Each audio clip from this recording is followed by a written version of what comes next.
నిర్ణయిస్తాడు. ఆయన రాముడైతే ఈయన హనుమంతుడు, మీకు తెలుసు కదా. రాముడు ఆజ్ఞ హనుమంతుడు, గీత కూడా దాటాడు, చిన్న లైన్ కూడా దాటాడు. కాబట్టి మీరు అదృష్టవంతులు, ఒక రకంగా దురదృష్టవంతులు. జగ్గన్న గెలుచుంటే ఇవాళ ముఖ్యమైన పాత్రలో ప్రభుత్వంలో ఉండేటోడు. మీ దురదృష్టం అది. కానీ మీ అదృష్టం ఏంటంటే ఓడిపోయినా మీ ఎంబడే పిచ్చోన్లాగా మీతోనే తిరుగుతున్నాడా.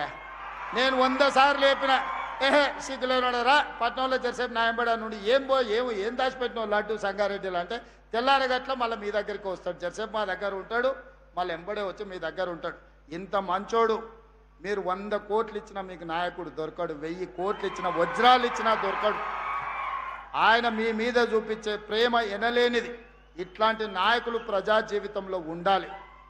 నేను జగ్గన్నను సంతోషపెట్టడానికో టీవీలో స్క్రోలింగ్కో చెప్తలేను. నేను మనసు నిండా నమ్మింది చెప్తున్నా.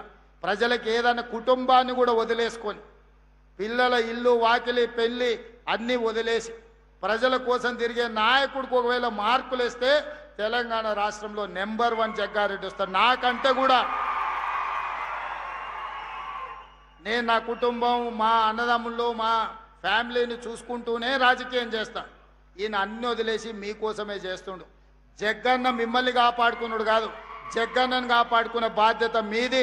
ఆ బరువు మీ మీద పెట్టి నేను వెళ్తున్నా. మీరందరు మాట ఇస్తారు కదా జగ్గన్నను కాపాడుకునేటందుకు. ఇస్తారా? ఇస్తారా అన్నోళ్ళు అందరు చేయి పైకెత్తూరి. అందరూ అక్కకిచ్చేది అక్కకిస్తాం, అన్నకిచ్చేది అన్నకిస్తాం. ఈ పొత్తుల పంచాయతీ ఏం లేదు. అక్కకి చైర్పర్సన్ ఇచ్చినాం, రేపు భవిష్యత్తులో సంగారెడ్డి అక్కకిస్తే జగ్గారెడ్డికి ఇంకోటి ఇవ్వచ్చు రాహుల్ గాంధీ. ఏమిస్తాడో నాకు తెలియదు. బోసరాజు గారికి కర్ణాటకలో ఏమి లేకుంటేనే మంత్రిని చేసి తర్వాత ఎమ్మెల్సీని చేసిండు రాహుల్ గాంధీ కర్ణాటకలో. ఇక్కడ కూడా ఏం జరుగుతుందో నాకు తెలియదు. కానీ జగ్గారెడ్డి ప్రజా జీవితంలో ఉండాలి. ప్రజల మేలు కోరుకునే నాయకుడు ఎప్పుడు ప్రజా జీవితంలో ఉంటే అది మనకు గౌరవం, గుర్తింపు, మీ ప్రాంతానికి కూడా మర్యాద. ఇవాళ అదే జగ్గారెడ్డి గెలుచుంటే మీ ప్రాంతానికి ఎంతో మేలు జరుగుండే. అయినా మీ మధ్యలోనే ఉంటున్న జగ్గారెడ్డికి మీరు అండగా నిలబడండి అని ఒక సోదరుడుగా, కాంగ్రెస్ పార్టీ కార్యకర్తగా మీకు విజ్ఞప్తి చేస్తున్నా. ఇలాంటి వాళ్ళు ప్రజా జీవితంలో ఉండాలి, 10 మందికి ఆదర్శంగా ఉండాలని కోరుకుంటూ మీ అందరి దగ్గర సెలవు తీసుకుంటున్న. ధన్యవాదాలు మిత్రులారా.